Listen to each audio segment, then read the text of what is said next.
this is not systemic racism. One person is misconduct. We don't want to address the issue of black on black violence. Nipsey Hussle was shot. He was shot broad daylight by another black man. Now, people are upset about it, but they didn't riot. No. And the news media didn't go on and on about it. They did. He said it's only in the liberal, Democrat-controlled areas where a lot of this rioting and stuff is taking place.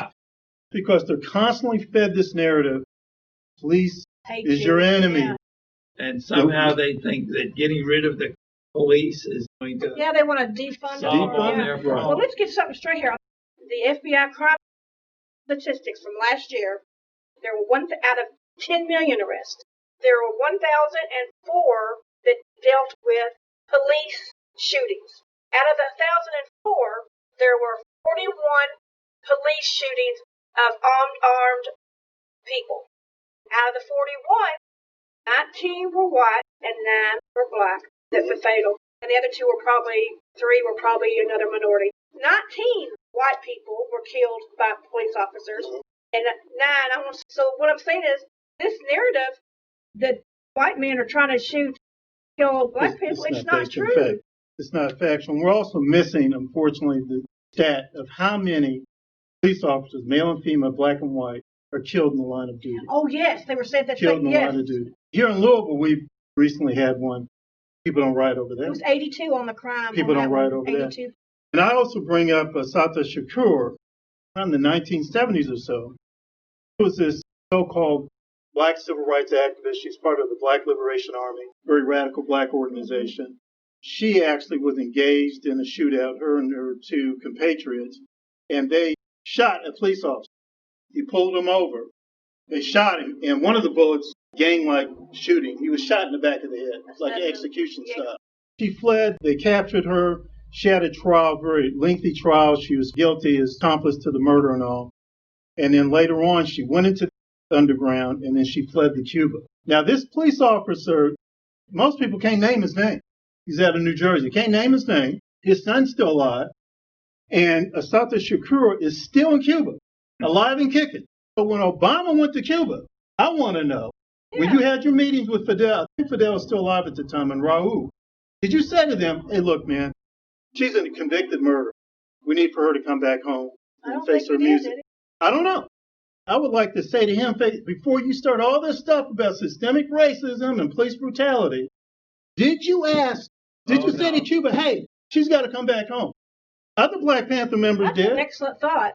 I heard on the news that it was speculated that all of these Antifa people were coming out of the universities, that they'd been trained in there to hate America, and they were just looking for an opportunity to come out and start burning America.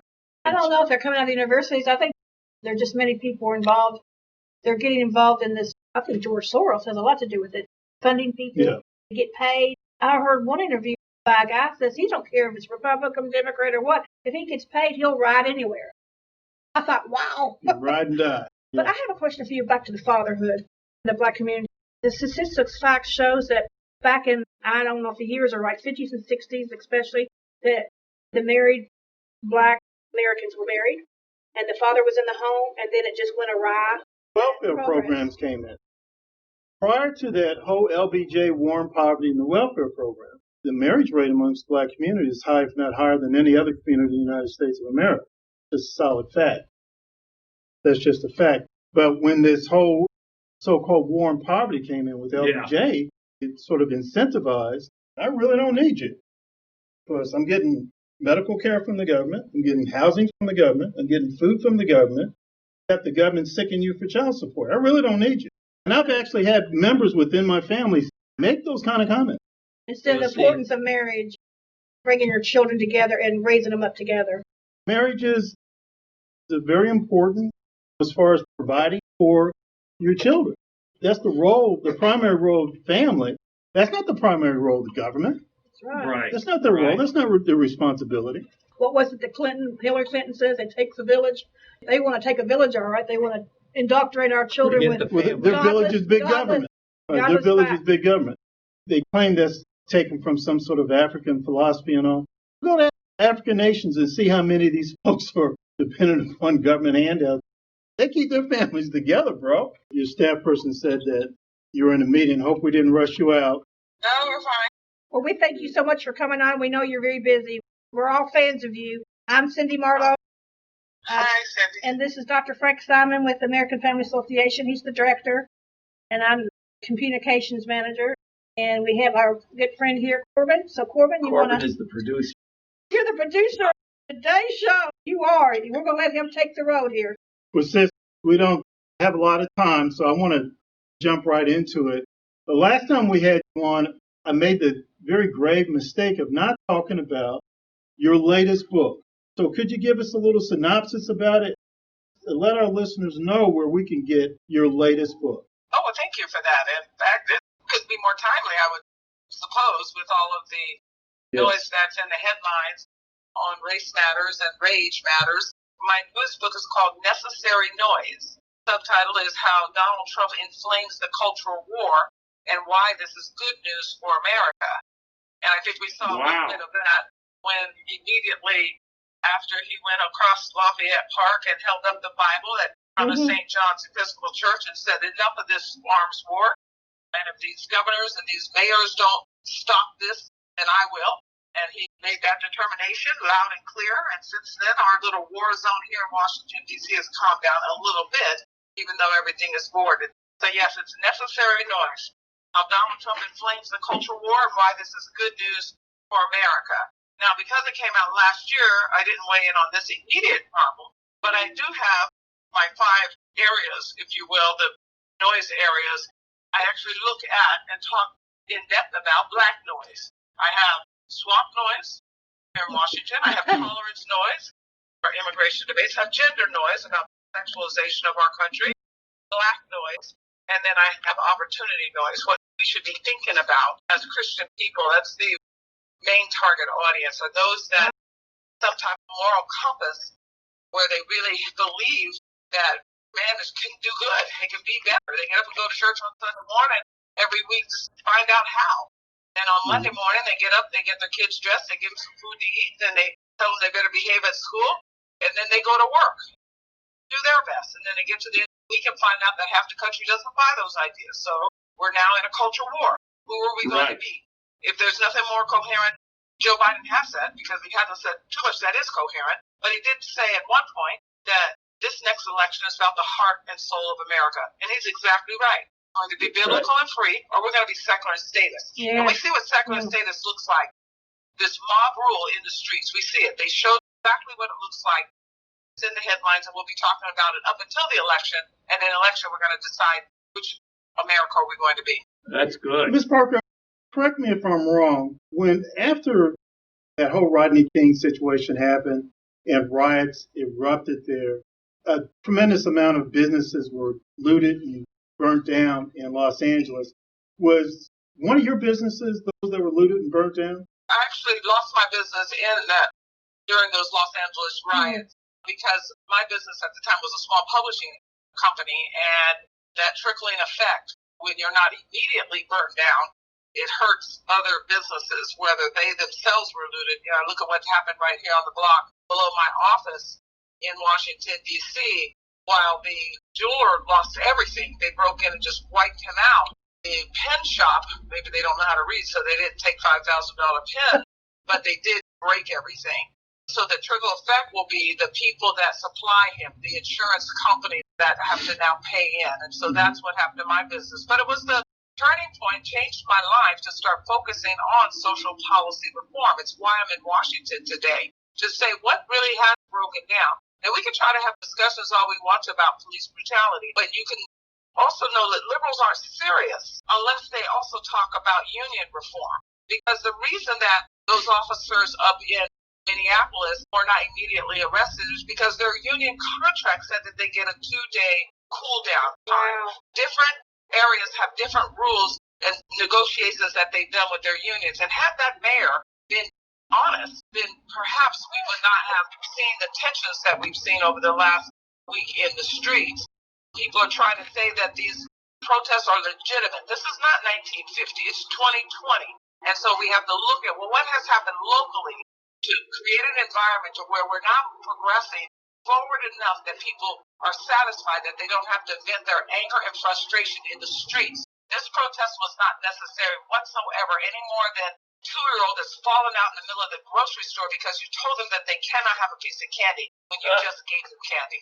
Are you happy, pleased at all with some of the responses to the rioting and looting? Let me try to phrase that a little better.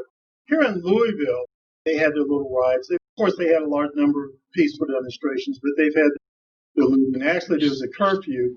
One so-called civil rights person started talking about people are frustrated, people are angry, they want their voices to be heard. Now, Ms. Park, I don't know if you know it or not, but I can't remember the last time we've ever had a Republican mayor in the city of Louisville. That's right. I can't remember. We are in the Metro Council. We're dominated by Democratic Party members. Right. The president of the Metro Council is a black man. At one time, we had a black police chief. Metro Council meetings are wide open. They actually beg you to come in. You're really hitting something here. Okay, there are two things. Number one, this narrative that we just want our voices heard. Your voice is heard. You own your voice. We live in a free country. The difference between slavery and freedom is time. And you get to do with your time what you want. You want your voice heard? You have a political voice. You go and you spend some of your time registering to vote, studying the issues that matter to you, and then voting accordingly. You decided to put these Democrat, liberal progressives that want to experiment on all communities in charge of you. You want a political voice? Go do that. But this other voice that they keep saying they don't have. We don't have voice to get out of poverty. You have voice to get out of poverty because you have freedom. You get to do what you want. You want to get a better job? Then go get a better job. You want to break out of poverty? There are 5 things you need to do to break out of poverty, but it requires you to use your time to do it. The first thing you have to do is finish school. The second thing you have to do is take any job. The third thing you have to do is get married. The fourth thing you have to do is save a little bit of your money and invest it. And the fifth thing you have to do is give some of your time, talent, treasure back to your local neighborhood. It's not rocket science. Amen. No, these folks just want to rebel. And it's bigger than just rebelling against our society because they're a bunch of victims. No, they want to overthrow our society. Yes, Right. they do.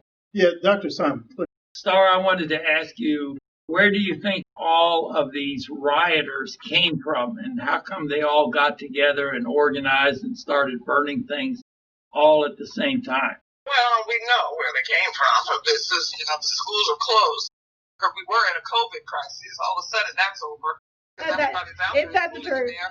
It's just like all of a sudden, the COVID isn't there anymore. But anyway, these university protesters, these are the ones that their parents' money and all their time on campus is protesting.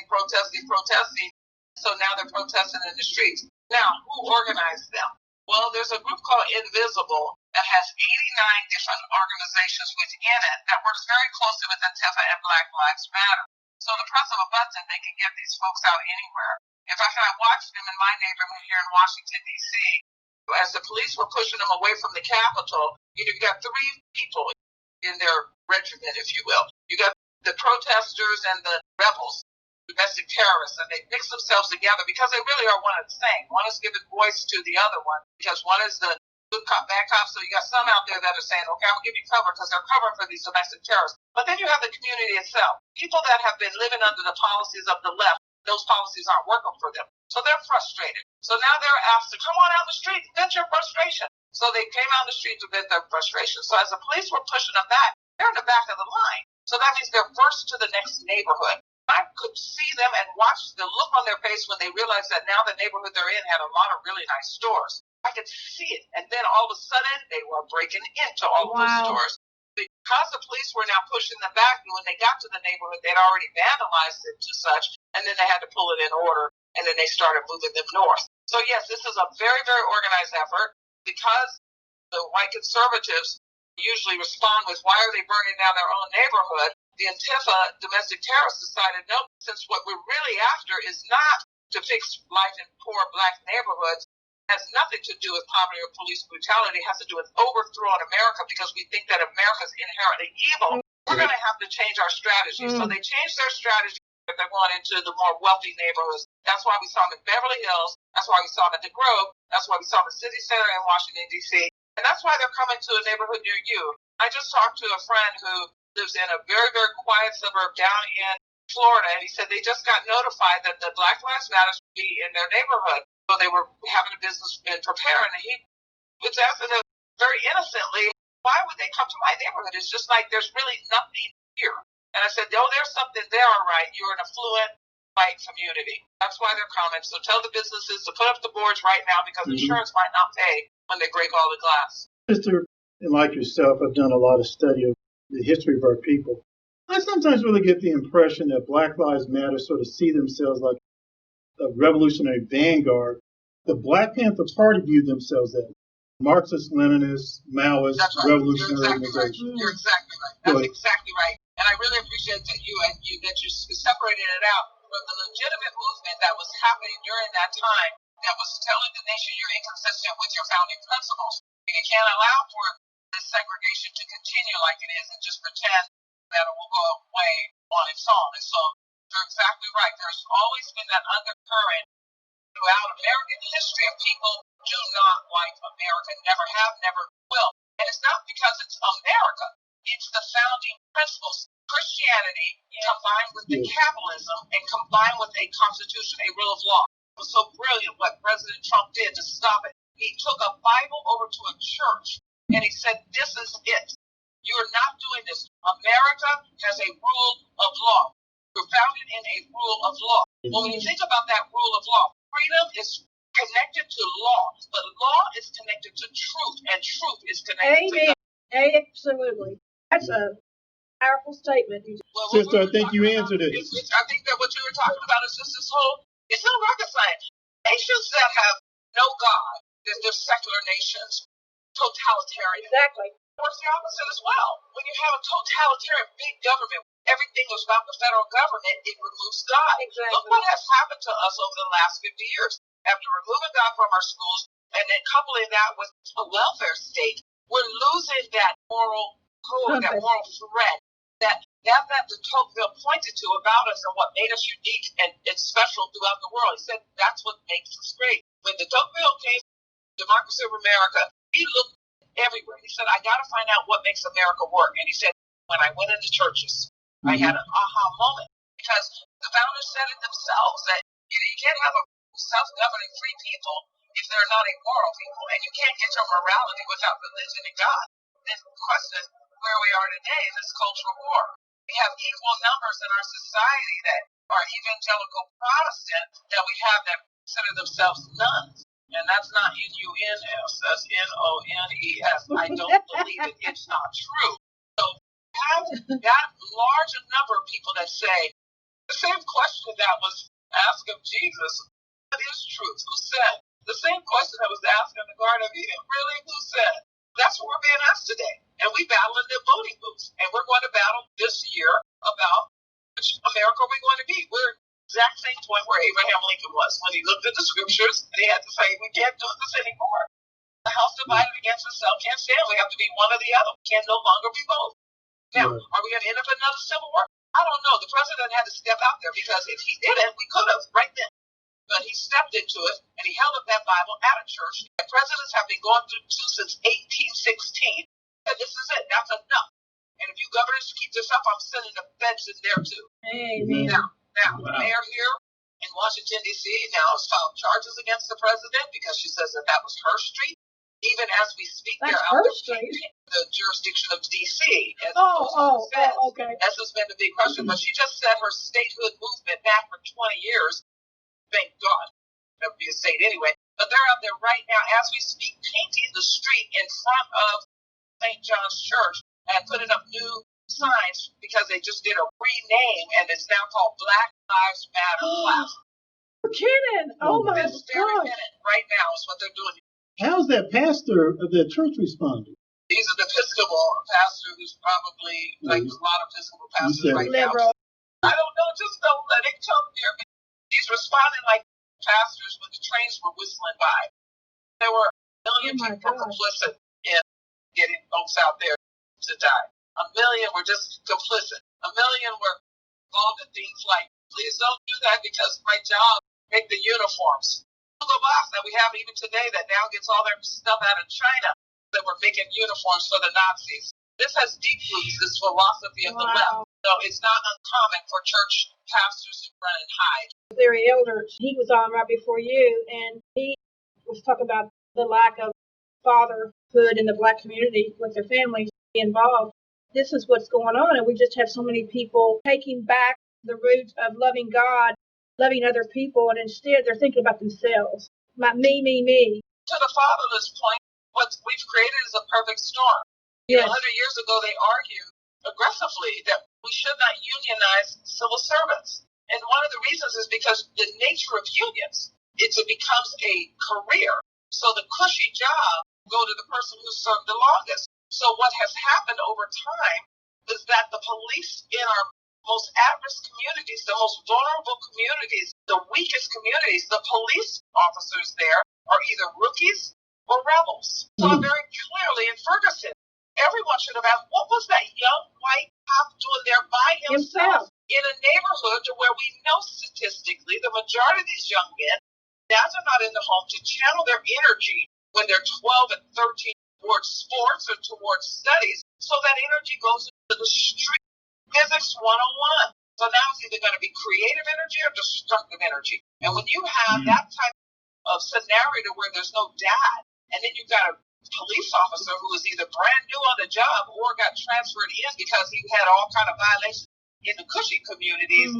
This is a perfect storm, these tragedies. We only got a couple of minutes left. And sister, could you please talk a little bit very briefly about your titles? That I would really encourage people to get if they say, I don't have a big budget to go out and read a whole bunch of stuff, or I don't want to just stock it on their bookshelf. I really need people to read Necessary Noise, the brand new one that's out, how Donald Trump inflames the cultural war and why this is good news for America. I really want you to read that. But another book to weigh in on these issues of poverty, race, and what we should be thinking about, that book is called Uncle Sam's Plantation, How Big Government Enslaves America's Poor, and what we can do. What should we do to stop it? So that's what we want to do is Uncle Sam's Plantation and Necessary Noise. It's not really fashionable here in Washington to talk about limiting the role of government when you're talking about poor people. But the challenge for us as a country is that's the only way that they're going to learn how to walk. It's the only way that you can be free and get to the station that you want is to allow them to get up and walk by themselves. Take the training wheels off the bike. And I think that we have for 50 years poured $22 trillion into a war on poverty, $900 billion a year. It's a quarter of our national budget because there are people on the Democrat Party that insist that those that are in our weakest communities don't have the capacity or ability to live like they do. Those liberals should be challenged to say, why don't you look at them as a human being so that they can live free? That's right. Amen. Wow. That's powerful words, good. Star. Powerful. Well, sis, once again, we really appreciate you. Thank you for taking time out of your busy schedule. I'm so glad you had me on. I had such a good time the other time when I was with you, and then reading about your local community in the paper just broke my heart, between them. And I'll be having you on my prayers for sure. And I hope you keep in yours, and let's do it again. Yes, ma'am. We definitely Thank you very much. Thank you so much. Bye-bye. God bless you. Okay. Thank you very much for joining us, and tune in again next week for the rest of the news. Hello, this is Frank Simon with the rest of the news. Our special guest today is Dr. David Horowitz. I believe you're in California. Okay, and Corbin Seavers is our other special guest. We wanted to ask you a couple of questions, Mr. Horowitz, because could you just give us a little background on where you've been all these years? What have you been doing lately? Wording books. I know that your parents were with the communist movement and you were with it too for a while. Is that right? My parents were part-carrying communists. I got off the communist boat when I was 17 in 1956 because of the intervention in Hungary and the Khrushchev revelations that they were criminals. Okay. We wanted to ask you about the situations here in America on these riots. Who was doing all of that rioting and burning buildings and breaking windows? Terrorist, racist organization. Uh-huh. And Black Lives Matter. This race thing is this hugest hoax. The 4 officers have been indicted for murdering George. 2 of them are Asian and black. So how is it a racial incident if a black officer is accused of murdering a black suspect who was resisting arrest? It's ridiculous. There is no systemic racism in America. It's a national disgrace that we have a nation groveling in front of Al Sharpton, the biggest racist in the country.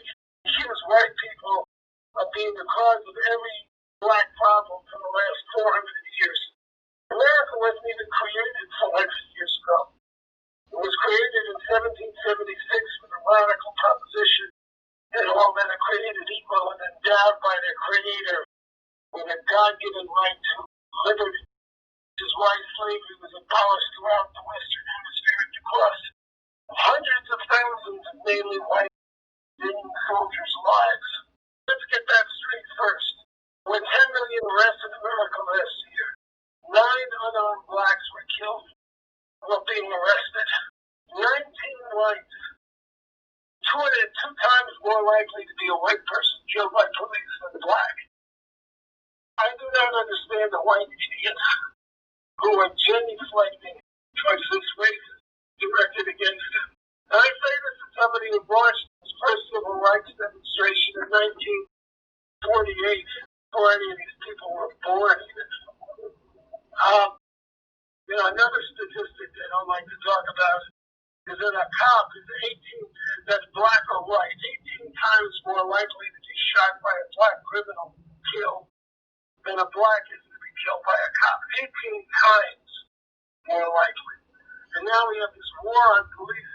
Who is the war on police going to hurt? It's going to hurt mainly poor blacks in the inner cities, all controlled by Democrats. Right. Who are the chief victims of black criminals? And everybody is scared to say what I'm saying. Not everybody. But most people are just, they get out of the way. People come in calling you a racist. You say, yeah, boss. Sorry about that. No, I was a racist, but it convinced me. This is such really dangerous garbage. It's allowed these, every one of these cities that have been torn up, every one where there's a police department that's allegedly brutal, is 100% controlled by the Democrat Party. I just written this book. It's just out. Blitz, Trump will smash the left and win. They'll win because Americans are not racist. They know they're not racist. They're intimidated now, but when they go into the polling booths, they're going to vote for their security and law and order. The Democratic Party is a lawless party and a racist party, too. We all know they have to pick the blacks, actually president, because